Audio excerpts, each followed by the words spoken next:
Heto ho mga kapatid, panibago hong video ito ni Yusek Cabral bago pa ho siya pumanaw. Ito mga kapatid, itong pinaka-latest na kuha sa dashcam, makikita ho talaga natin na itong si Yusek Cabral mga kapatid, mukhang depressed nga ho talaga. Bakit ho natin nasabing depressed? Kasi alam naman ho natin mga kapatid na may lumabas na hong video itong si Yusek Cabral na noon pa lamang ho takot daw ho siya sa heights. Pero ngayon dito sa pinaka-latest video mga kabita, lahat ho talaga nakalkal na talaga mga kabita. Nakikita ho natin na posibilidad dito.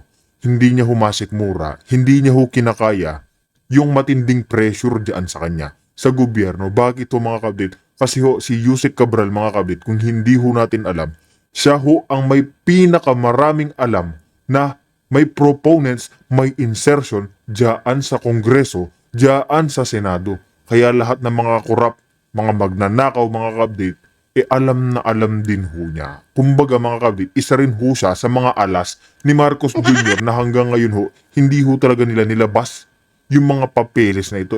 Pero yun mga kabdit, itong video niyang ito, nakalukluk ho talaga siya dito. Yan dito sa may mga bato-bato na ho yan mga kabdit. Makikitang may balak, parang may balak ho talaga siyang tumalon, pero hindi naman ho talaga tayong sigurado tumalon siya mga kabdita, kasi pero pwede pa rin naman talaga may foul play. Pero tingin natin mga kabdita, matinding depressed na ho talaga yun. Dinanas niya to si Yusek Cabral. Mga kabdita, sabay-sabay ho tayong mag-react dito. Pero bago ho yan, isang like, isang share, isang subscribe lamang ho, malaking tulong na yan. Sabay-sabay ho tayong mag-react at pag-usapan na ho natin kung ano nga ba sa tingin nyo talaga ang totoong nangyari dito kay Yusek Cabral mga kabdita. Ang dashcam video na ito na nakuha ng GMA Integrated News sa pagkamatay ni DPWH Yusek Catalina Cabral sa timestamp na 15:25:37 noong December 18, 2025. Makikita si Cabral na Ayan na ho mga kabdito. Nakikita natin na nakalukluk ho siya sa isang tabi. Ito ho, ilapit pa ho natin ng konti mga kabdito. Ayan Ayan, nakaupo ho siya. Diba, parang depressed na ho talaga itong si Yusek Cabral. Siguro mga kabdit, hindi niya na ho talaga kaya na magsinungaling pa o pagtakpan pa itong ginagawang kabalbalan ni Marcos Jr. Kasi mga kabdit, alam naman ho niya na oras na magsalita ho siya at lumaban kay Marcos Jr., malaki ho yung posibilidad na hindi lang ho siya yung madadamay. Pati ho kasi yung pamilya niya mga kabdit, nakasalalay ho dito. Kaya tingin ho natin mga kabdit, kung hindi man foul play ito, depressed ho itong taong ito. Tingnan ho natin mga kabdit. upo na sa baba sa pagitan ng dalawang concrete safety barriers. Ayon sa NBI, ito na raw ang huling pagkakataon na nakitang buhay si Cabral. Makikitang wala siyang ibang kasama at wala rin ang kanyang sasakyan. Meron kami nakita na very substantial. Isang dashcam footage na nagsasabi at nagpapakita kay Yusek Cabral na nakaupo na doon sa pinakababa. Yung mga previous kasi na mga footages at pictures na pinakikita, para siyang nagsa-sightseeing. Nandun nakaupo siya sa barrier o kaya naman nakatayo siya with the vehicle. Ayan mga kabdita, kung kayo ho sa sitwasyon ngayon mga ka-update, ano ho sa tingin nyo yung totoong nangyari? Tumalon ho ba talaga siya dahil sa sobrang depressed? O may nangyari pa ho na hindi natin alam? Ano ho sa tingin nyo? Tanong ko lang yan mga kabdita. Kasi dito sa sitwasyon na nga ho, na kesa magsalita ho siya, kasi sinabi niya naman ho yan kay Kong Lebiste, na bago daw ho siya, alam niya na, mawalan ng buhay, malagutan ng buhay, ilabas daw ho lahat ni Kong Leandro Lebiste, lahat ng binigay na resibo, papeles ng mga taong may proponents insertion dyan sa gobyerno ni Marcos Jr. Yung mga kongresista, yung mga senador, ayan tulad nga nitong si Redon, di ba mga audit? Kahit na anong deny ho ni Redon, sa sobrang tahol niya ho kay Tatay Digong, tingnan nyo, sino yung binabalikan? Si Redon. Pero hindi lang ho yan mga kabdate, marami pa hong ilalantad itong si Kong Lebiste. Naghamon nga ho itong si Kong Lebiste mga kabdate. Hinamon niya itong si Vince Dizon. Kung hindi daw ilalabas ni Vince Dizon yung totoong mga papeles yung mga totoong may insertion proponents diyan sa DPWH, diyan sa flood control issue, siya na raw ho mismo yung maglalabas. Kaya tingin nyo ho mga ka-update, ano nga po talaga ang naging problema nitong si Yusek Cabral? Matindi ho bang depression? O may ginawa ho yung kanyang driver na hindi natin nalalaman? Ayan mga update susunod naman ho natin itong isa pang video ni Mr. Banat Bay mga update. Ganun pa rin ho. Dito pa rin tayo kay Yusek Cabral. Kaya mga dito, reactan na rin po tayo dito. Linawin natin ho ito, ha? Ako nga, nagdududa ako eh. Nagdududa ako doon sa pagkamatay nito ni Cabral. Nagdududa ako na posible na may gusto talagang mawala siya sa mundo na ito. One, para hindi ho matuko yung mastermind kasi ho, merong dokumento na naibigay si Cabral dun kay Libiste ng mga kasangkot, mga kataas-taasang kasangkot dito sa issue ng korupsyon na ito. Etong matinding korupsyon na ito. Meron nung sinabi doon sa dokumento. Baka umiiwas so ito sa mastermind. So pwede kang yariin para doon sa mastermind na yun hindi mo na mabanggit. Okay? At the same time, since nabanggit niya na merong 50 billion na allotment doon sa Davao City, mas magandang mayari na siya at hindi na masabing cleared yun. Kasi ibig sabihin, alam mo, madali na mga i-twist ang truth eh. Sasabihin lang, halimbawa, merong lugar, eto nabigyan ito ng lugar na ito ng allotment na ganito. Tapos, pag sinabi mong bitin yun, mukhang may korupsyon eh, di ba? Parang pagbitin. Unless iklaro ng tao na sabihin niya, yun po ay nagamit ng tama. Naalat ito pero nagamit ito ng tama. Ito namang mga yung chick na to, didikit-dikit pa. Ang bunga nga, lakas-lakas. Ayop. Ito ayusin natin. Dikit ng dikit eh. Alam na nga nagbablog yung tao. Sampalin ko kaya ito. Joke lang. Heartbreak ang... Anyway, ituloy na natin ha. So, yun na nga po. So, yun yung eksena doon. Baka mamaya gusto siyang yariin para hindi na makapagsalita. Para ba magkaroon ng confusion sa tao? Kasi hindi naman importante kung mapatunayan eh. Yun ang goal nung kung sino man yung yumari doon eh. Hindi importante mapatunayan kung meron man yumari. I mean, if yung theory na yun ay correct. Kung meron man, baka ang intention nun para hindi na makapagsalita ito at kung ano na yung nabitawan niya ay pwede ng dagdagan ng mga facts like ninakaw yan. Pero remember, don't ever forget, sabi ng mismo ng DPWH, nasa pamamahala ho ni Marcos na kalaban ng mga Duterte ay da-declare naman pong kumpleto. At hindi lang na-declare na kumpleto kasi yung mga ibang lugar na di-declare na kumpleto pero ang totoo hindi naman. Kaya nga may picture na kasamang pinresenta si Pulong eh. So DPWH sabi cleared tapos meron pang pinresenta si Pulong na cleared din. So napakalinaw nun mga kababayan. Cleared po yung kung ano mang project na naandoon. Ngayon, kinukulayan ngayon itong isang hindot na alam natin kung sino yun, yung pinaka pinuno ng DDH. Hulaan ninyo kung sino ang pinuno ng DDH. Die hard Duterte hater. Walang iba kung hindi yung sundalong kanin. Yung walang kwentang talunan na si Trillanes. Asahan niyo si Trillanes, hindi yan titigil sa pambanat sa mga Duterte. Alam mo kung bakit? Nasira ang karir niyan dahil sa mga Duterte. Sirang-sira. Imaginein mo dati, ang tingin sa'yo ng tao, bayani ka. Dati, tingin sa'yo ng tao, hero ka. Yan ang tingin ng tao sa'yo dati. Pero nung siya po ay nagpumilit na mag-vice president, sabi ni Pangulong Duterte sa kanya noong 2016 at tinanggihan ni Pangulong Duterte, doon na bumagsak ang karir niya. Ang nangyari kasi dahil sa kanyang ego, kayabangan, dahil sa kanyang kayabangan at ego, ito po ay nagalit. Para bagang sabi niya, hindi mo ako tinanggap So kung ano-ano na inimbento niya sa mga Duterte. Lalo kay Pangulong Duterte noong panahon na nakaupong presidente. Ang problema mga kababayan, nasira siya. Una, wala ni isa siyang napatunayan. Pangalawa, walang naniwala sa kanya. Kaya ngayon, nag-iingay pa rin siya at wala pa rin naniniwala sa kanyang patuloy. At ang matindi nito, tumakbong senador, olat. Patunay na wala na siyang bilang. Tumakbong mayor, olat din. Kita mo naman. Ibig sabihin, talagang nasira yung kanyang political career. Isa pa, mga ka-update ha. Etong si Trililing kasi, sinabi pa lamang ho ni Pangulong Duterte noon na meron ho kasing binanggit si Tatay Digong na pag si Trillanes, yung naging vice-presidente ho niya, tapos nanalo sila pareho, nasa eroplano pa lamang daw ho sila, mga ka-update, gugulong na daw ho yan si Tatay Digong. Pababa. Alam niyo ho ba yan?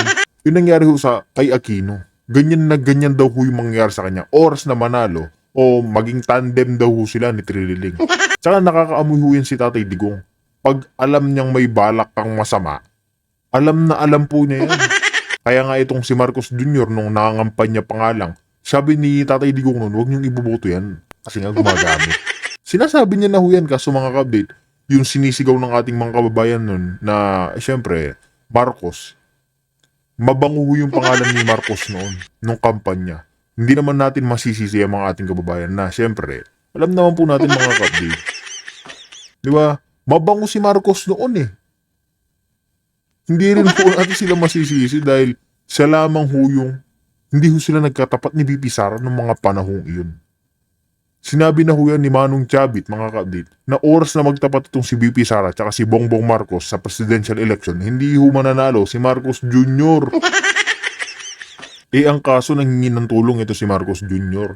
kay Manong Chavit na pagsanggahin ho sila ni BP Sara. Kaya ngayon mga ka-update, sa kampanya ni Manong Chavit, nanalo yan si Bobong Marcos Jr. Diba? Mantakin mo yun, mga kababayan. Sira ang political career mo dahil sa paninira at pagiging bitter mo sa mga Duterte. Di ba? So, for sure yan. For sure. Hindi titigil itong si Trillanes na ito na siraan ng mga Duterte. Kasi nasira na siya ng todo eh. Bumagsak siya eh. So, kaya ganun ang system ngayon. Ito ngayon si Cabral, yung kanyang Yusek Cabral, yung kanyang pagkamatay, isa pa hong mahiwaga dito yung meron siyang video na takot siya sa heights. Tapos yung tinanong, yan yung una niyang so kung ikaw takot sa heights, sa dami-dami ng ways para ikaw ay kunwari lang take your life, ika nga, ay hindi yung bagay na kinakatakutan mo. Bakit? Mahirapan ka. Di ba? Isipin mo, ako, halimbawa lang, yung isang tao, may phobia siya sa ipis. So, para tapusin niya na buhay niya, kakain siya ng ipis. Napaka-imposible nun. Kakain siya isang garapon na ipis. Phobia mo nga yun di ba? Sabi niya, ang pinakakinakatakutan niya, heights. Tapos, umupo pa siya dun sa di ba, may picture, nag-selfie yung driver. I mean, it's an odd. One, may phobia ka na Bakit yun pamparaan ng iyong ng buhay mo? Baka nga, eto di ko alam. Sabi nga it's either totoong yung ginawa niya, may yumari sa kanya, o pinepeke lang niya yung niya. Kasi, imposible. Parang ang hindi ko matarok yung ganong klaseng kaisipan. Halimbawa, takot ka sa pag tinanong ka, di ba maraming sa atin tinatanong, kasi lahat naman tayo madededo. Anong gustong paraan mo para madedo ka? Kunwari, ang pinakaayaw mo yung masunog. Halimbawa lang, gagawin mo ba na magkukulong ka sa isang lugar at susunugin mo sarili mo? Yung medyo out di ba? Yung kaya nga out yung factor na yun, yung sinabi niyan takot siya sa heights. Napaka-imposible. Pangalawa pa, yung mismong eksaktong yung driver nag-selfie. at naandun si madam. Para napaka-imposible. Alam mo, tayo rin naman may mga staff. Tayo rin naman po ay may nagbabantay sa atin. No, yun eh. Never na never gagawin ang bantay mo yun. Ha? Yung mag-take ng selfie, nakasama ka, at nakikita yung lugar kung asan ka. Never. Kung magpipicture man yung security mo o yung driver mo, magpipicture yon nang wala ka. Kasi nga, for your safety, alam naman natin, yung safety ni Cabral medyo delicates na. So, mag-iingat na yung driver nun. Tapos magpipicture pa siya na nakikita yung lugar at nakita yung kanyang amo, yung kanyang boss, yung kanyang VIP. Napaka-imposible nun. Ano yun eh? Bodyguard 101 yun eh. Hindi ka magpipicture, nakasama yung VIP mo, tapos alam yung lugar mo. Imposible. Kaya nga napakalabo nung eksena ng mga ganyan. Pati ayon pa dun sa kwento ng driver, nagpaiwan. Ay, okay lang kunwari magpaiwan ka sa loob ng halimbawa yung sinisecure yung VIP o meron akong VIP meeting with someone sa restaurant o iwanan nyo muna ako, kumain muna kayo dyan, kaya sa hotel o dito lang naman ako, safety naman ako, iwan nyo muna ako, diba? Okay yun.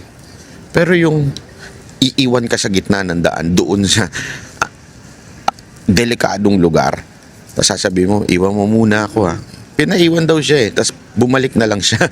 Nung nalaman niya na, nandun na. Sabi ko, kung ikaw yung driver, security, iiwan mo ba yung VIP mo doon sa lugar na yun? Parang napakadelikado naman po ata nun. Hindi mo iiwan yun. Malaking kalokohan. Ayan mga kabdit, naniniwala din ako dito kasi itong driver mga kabdit, kaduda-duda ho yung mga pahayag kwento niya. Di ba? Kaduda-duda ho yan. Pwede mo nga namang iwanan yung amo mo sa restaurant. Ang tanong mga kabdit hindi naman ito ating imbestiga. What if lang, etong driver na to, iniwanan niya lamang ho ng ilang minuto itong si Yusek Cabral. Nag-check ho sa gilid-gilid. Katulad ng mga dumadaan na yun kasi ngayon, meron hong bagong footage na nakaluklok nga si Yusek Cabral. Tapos, meron palang contact itong si driver. Ano lang yan mga kabdita, examine lang. Kumbaga, senaryo. Tapos yun, nakita nila wala na hong dadaan. Yung pala may binabala ko talaga sila dyan. Kay Yusek Cabral. Diba? Kaduda ho yung ginagawa. Yung mga paratang na itong si driver. Pwede ho kasi nilang, alam nyo na, hindi naman po natin sinabing, pwedeng tinulak, gano'n. Ganun lang ho mga kabdit, pero hindi ho natin talagang sinabing tinulak ng driver. Diba? Example lang ho yan. Naglolokohan di ba? Sa akin, napakalabo naman ng mga eksena nitong... Tapos, hindi naman siya pinababalik, bumalik siya. Wala nagsabi sa kanya bumalik siya Di ba? Parang... Kaya nga, medyo mysterious yung pagkawala. Hindi natin alam kung sinadya ba para, one, pagbintangan ng mga Duterte, o two, ay, hindi na maituro yung dapat maituro. Diba? Hindi natin alam. Ang matindi pa nga dyan meron pang isa na sinabi siya sa isang interview nung tinanong siya, anong favorite mong movie? Ang sagot niya is How to Get Away with Murder. Basta parang anong yung title is Faking Your Own Death, parang ganon. Yung How to Fake Your Own Death, yun yung favorite niyang movie. I mean, is that coincidental? Diba? Na may takot ka, may phobia ka sa heights, tapos biglang ang favorite movie mo, How to Fake Your Own Death. I mean, hindi ba parang medyo awkward naman. Mukhang planado lahat ng nangyayari. Ewan ko isipin nyo mabuti yan. Tapos i-komento nyo dyan, babasahin ko. Kung ano yung komento nyo dyan, babasahin ko para mas matalakay pa po natin ito. Kasi ngayon matindi yung usapin dahil isa pa nga, yan nangyari din ngayong araw, itong nakarang araw ay yung pagkamatay ni Akop. Tandaan nyo kung sino to si Akop. Kasama ito doon sa mga humarap kay Pangulong Duterte nung humarap sa kamera at inimbestihan si Pangulong Duterte. Alam mo itong si Akop, ano ito with all due respect sa kanyang pamilya, condolence pala sa inyo. Itong si Akop, ganun to medyo ganun ito kung asa ng ihip ng hangin na andoon. Ay, ang masama nitong nakahuli niyang, masasabi natin, huli niyang eksena sa buhay. May kanya-kanya tayong eksena sa buhay. Yung scene, yung kanyang huling eksena ay hindi maganda. Inusig niya ang presidenteng talagang mahal ng mamamayang Pilipino. Inusig niya isang presidenteng talagang pinagkakatiwalaan ng taong bayan. At ang masakit pa nito, ang kasama niya sa pag-uusig ay isang dating di umanong NPA. Diba? Na naging party list congressman. Si Ako po ay isang pulis. So, instead na yung integrity niya, sana na natiling policeman o gentleman, diba? Nasira nung mga huli niyang araw sa mundo na ito. Kaya nga alam mo mga kababayan, this is a lesson for each one of us. Ako, yan din ang lagi kong nasa isip. No matter what success ang nakuha mo, o no matter how successful you are, no matter how rich you are, lahat yan makakalimutan ng tao. Ang mananatili dyan ay yung alaala na ginawa mo o contribution mo sa mundo na ito. Ayan mga kabdita, example na lang ho natin ito si Tatay Digong. Nasa ICC na ho siya, nakakulong na ho siya, pero ho yung proyekto niya dyang Dolomite Beach. Ano ho nangyari? Tourist spot ho, lalong-lalo na ngayong Kapaskuhan. Makikita ho natin mga kabdit na kahit na ginaganyan ho si Tatay Digong, kahit binabastos ho nila, yung legacy ho niya, alam ng taong bayan. Kahit na galit yung mga House of the Representatives, yung mga magnanakaw dyan, napapakinabangan ho ng tao. Yung mga passport, lisensya, small time ho yan. Hindi ho mga kabit, malaking tulong ho yan. Yung mga seaman, napakinabangan ho yung paglilingkod ni Tatay Digong sa ating bansa. Na akala ng iba, bare minimum. O tingnan nyo ngayon yung nangyayari sa pamumuno ni Marcos Jr. Ano ho tayo? Nganga ho tayo. Pahiya ho tayo sa ibang bansa dahil hindi ho tayo tumataas. Yung ekonomiya ho natin pabagsak. Ganyan ho walang kakwenta ang gobyerno ni Marcos Jr. Nagmumukha hong katawa-tawa yung mga Pilipino dahil ho sa leadership ng isang presidente. Halimbawa, diba? Kung maalala man natin si Rizal, naalala ba natin siya sa dami ng kanyang kayamanan? Hindi naman po Maalala natin siya kung ano yung ginawa niya. Lalong-lalo na yung mga huli niyang ginawa sa buhay. Diba? More than that, meron pa nga makakalimutan pa nga yan ng tao. Kaya nga yung mga, halimbawa, yung mga kabataan yun, nakalimutan na yung mga bayani natin na nagbuwis ng buhay. Mantakin mo this is something na isipin nyo mabuti. Yung mga bayani natin noon, na nakalimutan na ng iba ngayon, ito mga bayani ito, nakipaglaban ito para sa kalayaan sa mga foreign invaders o kalayaan para sa mga mananakop. Diba? Yan po ang yan ang kanilang pinaglaban, kaya nga po sila namatay. Imaginin mo yun, namatay sila dahil doon. habang tayong mga Pilipino, yung mga tatanga-tanga, tuwan-tuwa na ibinigay ang ating Pangulong Duterte na isang Pilipino sa banyaga.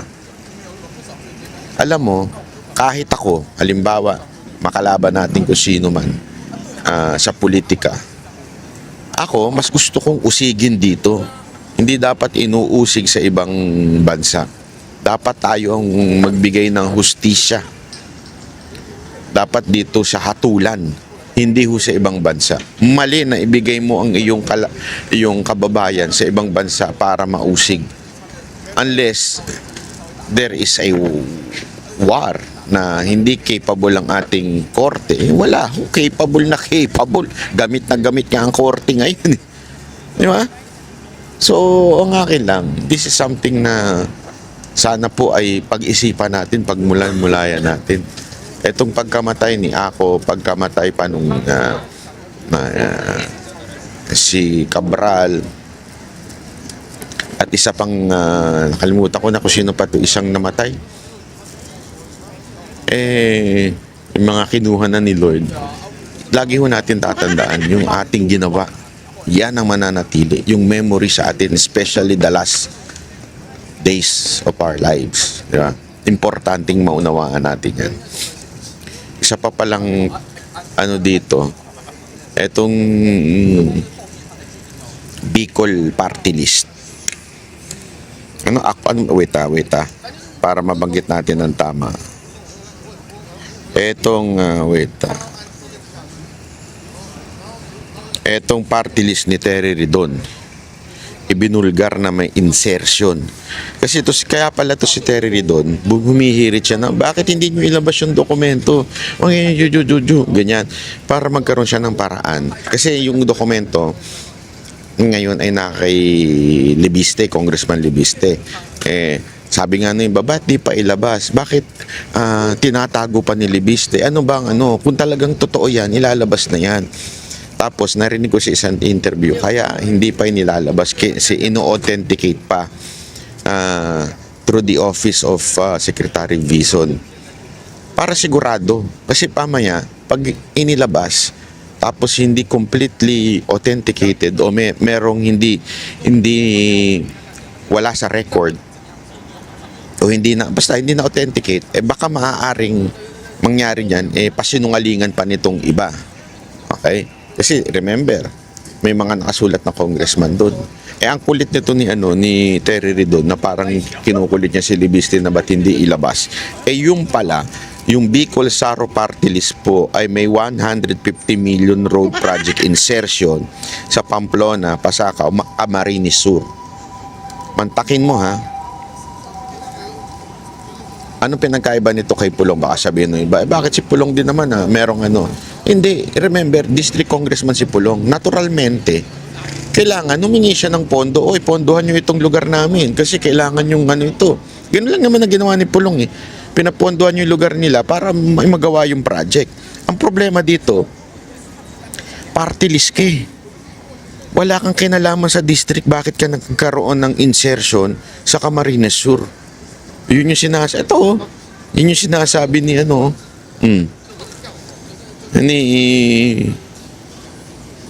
ni Saro ni Libiste. Di ba? Kaya nga sabi ko sa inyo, medyo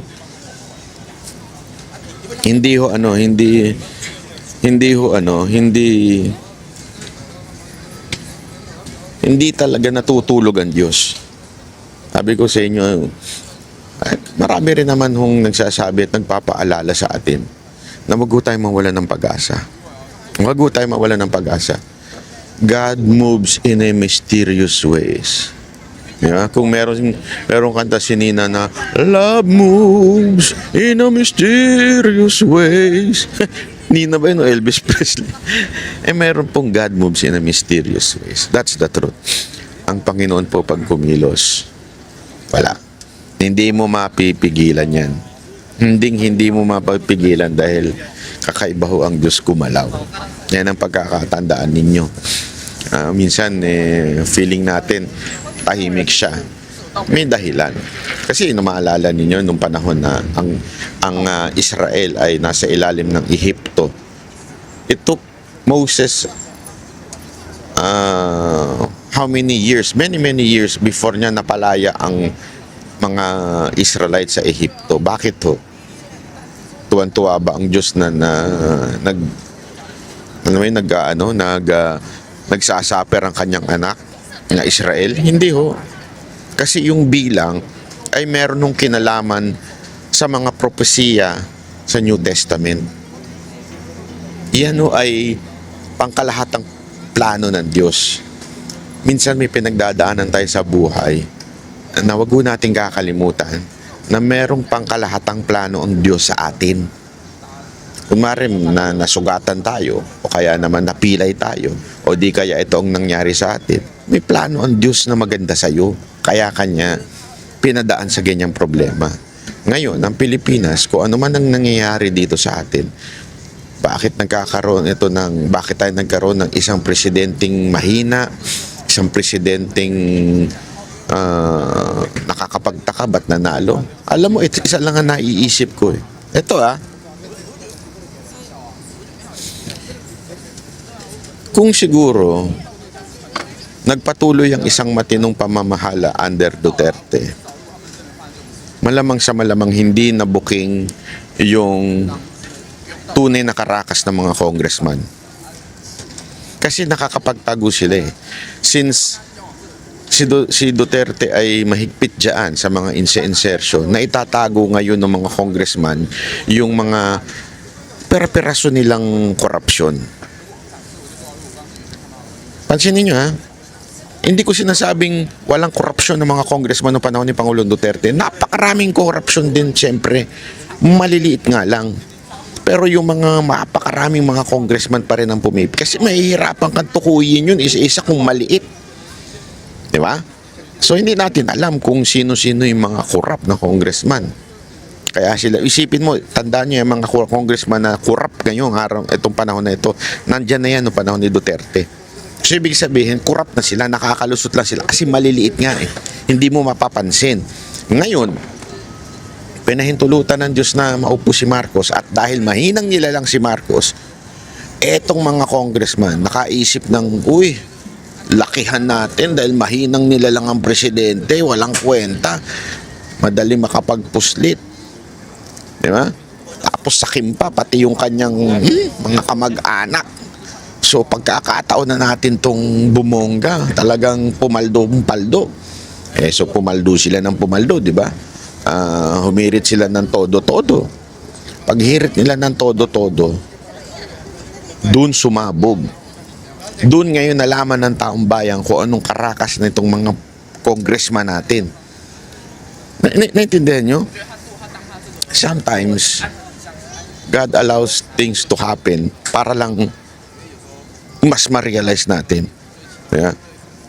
I mean, marami sa atin bakit pinababayaan ng Diyos yung iba nating mga problema sa buhay.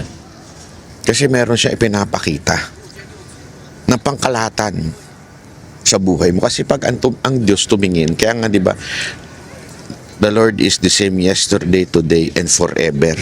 Ang tingin at plano ng Diyos mula simula sa kasulukuyan at hanggang dulo. Ganun siya tumingin, malawak. At yun ay hindi natin alam. Siya lang ang nakakaalam. Kaya nga dapat matuto lang tayo magtiwala sa mga nangyayari sa buhay natin. Planado po lahat yan. Planado lahat ng nangyari sa buhay mo. Merong plano ang Diyos sa iyo. So ganun po ang tingin ko sa ating bayan. May plano po ang Diyos sa atin. Alam mo yung korupsyon sa atin, ito'y nakaukit na noon pa man. Ito po'y nakaukit na sa kasaysayan na ng Pilipinas. Simula pa lang nung panahon ng Espanyol na tayo sinako.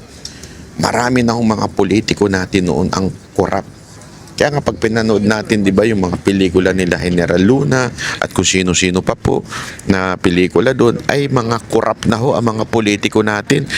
Binibenta na tayo sa Amerika. Ganun, noon pa lang yun. Kaya ngayon, yung corruption natin parang normal na lang. Hindi na nga natin naisip na corruption yun eh. Normal na lang sa atin. Kaya nga ito ho, lumalabas na. Nabubuking na at kaya pinahintulutan sa tingin ko na magkaroon tayo ng isang presidenteng mahina. Pero may plano. Yun eh. Kaya nga, alam mo mga kababayan, wag tayong bibitaw. Wag tayong bibitaw sa plano ng Diyos. Magtiwala lang tayo. Ganyan ang sa buhay natin, lalo na magpapasko na. Di ba?